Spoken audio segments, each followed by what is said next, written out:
I'm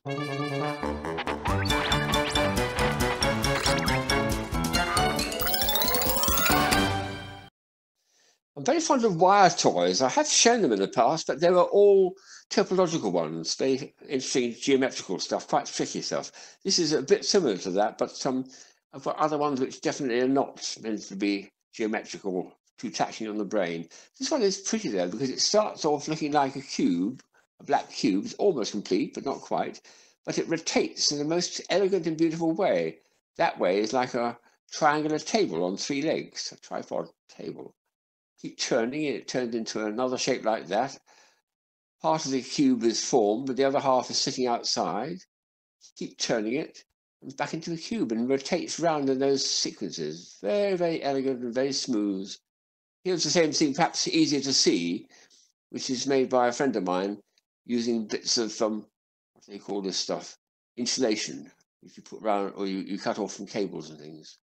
There's the triangular mode, which is nice.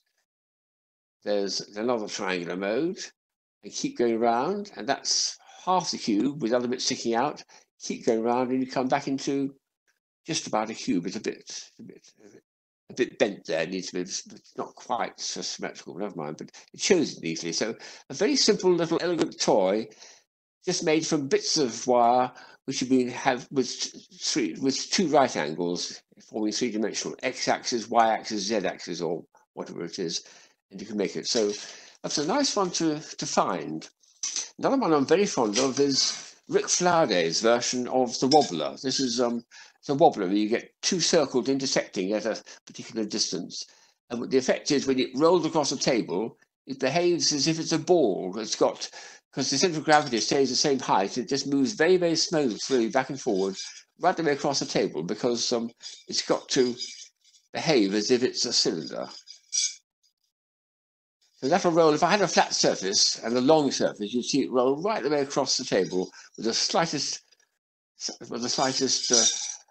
dip in the table. It will do a very, very elegant roll. And all it is a single piece of wire that's been made into 2 circles. A very, very nice version by Rick Flarday, who's very, very keen on that stuff. Another one, which I think is a very clever Japanese design, which I think I may have shown under spinning tops before, is this is Professor Sakai in Japan. He takes paper clips. That's a silver one, and that's covered in blue plastic. And that's one of those nice sort of white and red ones. Each of them now is put into this form like this, and acts like a spinning top. That doesn't mean sharp. This one actually needs a little bit of the end taken off, so that you've got a nice fine wire point at the very tip. I'll show them what happens when you put them on a plate. They make a very nice series of spinning tops. And then I've got a couple more to show at the end. So when it spins, I'm not sure whether that's going to show very well. Perhaps I'll do it on the. Okay. Let's try the blue one, because it's a little more visible. And they do spin a long time, because the point is that the centre of gravity is exactly in the middle, and those 2 arms there exactly relate to the amount of mass and the circumference on it. Let's try the last one, which is this very sweet one. It has to be, you have to take away the stuff at the top, but that spins very nicely. I've got that exactly balanced.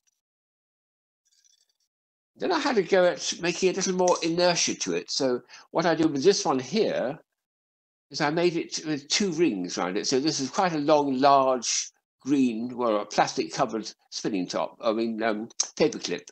Once I've done it, it then spins actually a very nice, let's let it go. Oh, I've got to get it to spin first. There we are. No, it should be a bit more even than that. This one spins by far the longest time at any of my spinning tops, because it's got so much more inertia.